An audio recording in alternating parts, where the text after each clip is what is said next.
पुरानी पेंशन की बहाली के मुद्दे पर आंदोलित सरकारी कर्मचारियों ने जहां एक तरफ राष्ट्रव्यापी आंदोलन करके उसके व्यापक प्रभाव के जरिए प्रधानमंत्री नरेंद्र मोदी की टेंशन को बढ़ा रखा है, तो उसी के साथ अब पुरानी पेंशन की बहाली के मुद्दे पर आंदोलित सरकारी कर्मचारियों ने सरकारों के ऊपर दबाव बनाने के लिए राज्यों की राजधानी में भी बड़े और व्यापक आंदोलन करने की योजना तैयार करनी शुरू कर दी है। यानी कुल मिलाकर के यह कि पुरानी पेंशन की बहाली के मुद्दे पर आंदोलित सरकारी कर्मचारियों ने इस बात के लिए साफ तौर पर अपना प्लान बना लिया है कि अगर केंद्र से लेकर के राज्यों तक की सरकारों के ऊपर दबाव बनाना है तो उसके लिए व्यापक तौर पर रणनीति बनाने की जरूरत है। और पुरानी पेंशन की लड़ाई अब केंद्र से लेकर के राज्य सरकारों के बीच अगर लड़ी जाएगी तो जाहिर सी बात है कि इसके परिणाम जल्दी आ सकते हैं।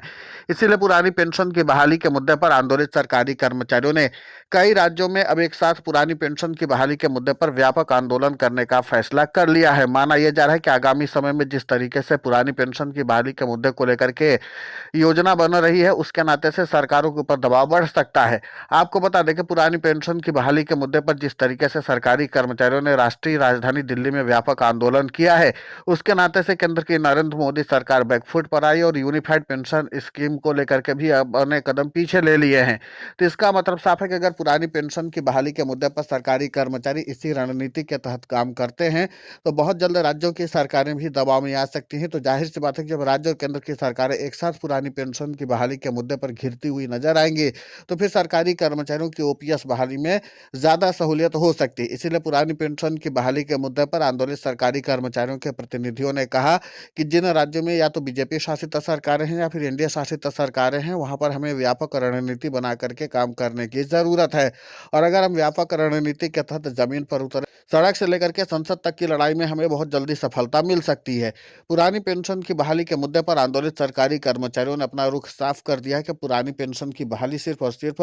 लड़ाई के जरिए ही हासिल की जा सकती, क्योंकि सरकार ने एक बात की मंशा साफ कर दी कि पुरानी पेंशन की बहाली पर फिलहाल दिलचस्पी नहीं रख रही है। हालांकि पुरानी पेंशन की बहाली के मुद्दे पर आंदोलित सरकारी कर्मचारियों ने कहा था कि 8वें वेतन आयोग के गठन के साथ ही पुरानी पेंशन की बहाली का लाभ भी अगर सरकारी कर्मचारियों को दे दिया जाता तो पुरानी पेंशन की बहाली के मुद्दे पर आंदोलित सरकारी कर्मचारियों का आंदोलन हमेशा के लिए समाप्त हो जाता और सरकारी कर्मचारियों का भविष्य भी सुरक्षित हो सकता था। लेकिन इसके बावजूद जिस तरीके से पुरानी पेंशन की बहाली के मुद्दे पर सरकारी कर्मचारियों को लगातार गुमराह करने की कोशिश की गई, उसी के नाते से सरकारी कर्मचारियों का गुस्सा 7वें आसमान पर है। आपको बता दें कि पुरानी पेंशन की बहाली के मुद्दे पर आंदोलित सरकारी कर्मचारियों का गुस्सा अभी से कोई नहीं चल रहा है, बल्कि लंबे समय से सरकारी कर्मचारियों ने पुरानी पेंशन की बहाली की मांग की है। लेकिन इसके बावजूद केंद्र के नरेंद्र मोदी सरकार पिछले साल के हुए आंदोलनों को ध्यान में रखते हुए सरकारी कर्मचारियों को बरगलाने के लिए ही यूनिफाइड पेंशन स्कीम को लागू किया था। यानी कि 1 अप्रैल 2025 को नई पेंशन योजना यूनिफाइड पेंशन स्कीम को लाया था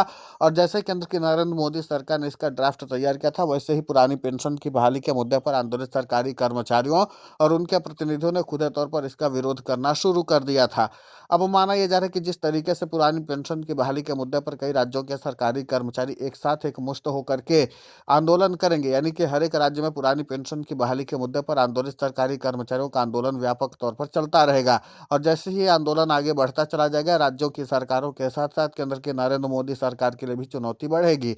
और जाहिर सी बात है कि जिस तरीके से पुरानी पेंशन की बहाली के मुद्दे पर सरकारी कर्मचारी अपने आंदोलनों के जरिए एक बार फिर से सरकारों को बैकफुट पर ढकेल रहे हैं, तो दिन दूर नहीं जब सरकार इन्हीं कर्मचारियों के दबाव में आकर पुरानी पेंशन की बहाली करेगी।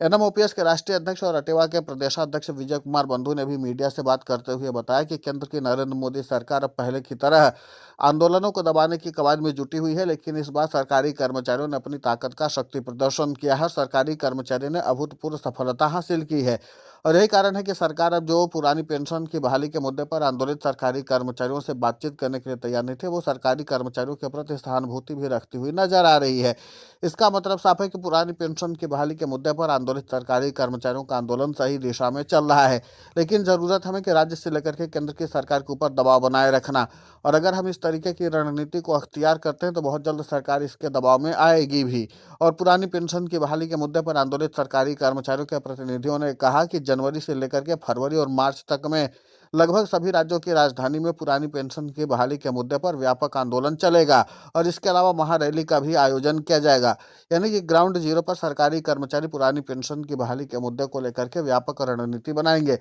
इसके अलावा राज्यों के विधानसभा चुनाव से लेकर के आगामी जो लोकसभा चुनाव है उसके लिए भी सरकारी कर्मचारी अभी से रणनीति बनाने का काम करेंगे ताकि सरकार के ऊपर और भी व्यापक तरीके से अपना प्रभाव जमाया जा सके। तो कुल मिला करके कि सरकार भले ही सरकारी कर्मचारियों के आंदोलन को दबाने की कोशिश कर रही हो, लेकिन सरकारी कर्मचारी छोटे से लेकर के बड़े स्तर के आंदोलन करने की तैयारी में जुट चुके हैं। और उनको एक बात पता है कि अगर लंबे समय तक आंदोलन चलेगा तो जाहिर सी बात है कि इसका प्रभाव और इम्पैक्ट भी देखने को मिलेगा। और जिस तरीके से सरकारी कर्मचारियों ने नवंबर के महीने में 2 बड़े आंदोलन करके यूनिफाइड पेंशन स्कीम में सरकार को अपने कदम पीछे लेने के लिए मजबूर कर दिए हैं। यानी कि जो सरकार अभी तक यूनिफाइड पेंशन स्कीम की लगातार तारीखें बढ़ा करके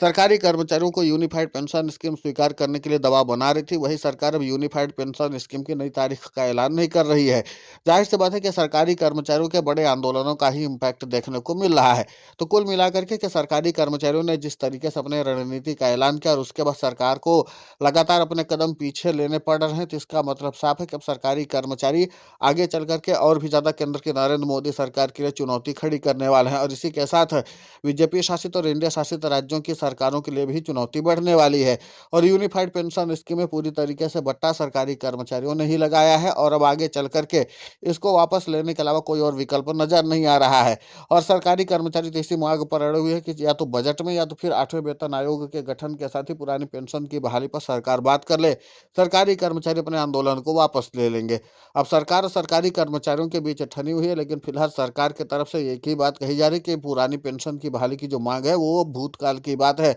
भविष्य में पुरानी पेंशन की बहाली संभव नहीं है। और सरकारी कर्मचारी ये चाहते हैं कि पुरानी पेंशन की बहाली जो है वो हूबहू पुरानी पेंशन की बहाली की जाए। और सरकारी कर्मचारियों और सरकार के बीच इसी बात को लेकर के रार ठनी हुई है। अब देखना दिलचस्प होगा कि जिस तरीके से पुरानी पेंशन की बहाली के मुद्दे पर आंदोलित सरकारी कर्मचारियों ने राष्ट्रव्यापी आंदोलन की तैयारी के साथ राज्यों के आंदोलन को भी गति देनी शुरू कर दी है। और यह सरकारी कर्मचारियों का पुराना तरीका है। इसके पहले भी सरकारी कर्मचारियों ने राज्यों के विधानसभा चुनाव से पहले भी व्यापक तौर पर महाआंदोलन किया था और उसके नाते से सरकारी कर्मचारियों का प्रभुत्व वर्चस्व बढ़ा था। यही कारण है कि पुरानी पेंशन की बहाली के मुद्दे पर आंदोलित सरकारी कर्मचारियों के आंदोलन का इम्पैक्ट राष्ट्रीय स्तर पर पहुंचा था और इसके बाद बड़े और राष्ट्रीय स्तर के आंदोलन करने में सरकारी कर्मचारी सफल हुए थे। 2024 में सरकारी कर्मचारियों ने अक्टूबर के महीने में जबरदस्त तरीके से राष्ट्रीय राजधानी दिल्ली में आंदोलन किया था।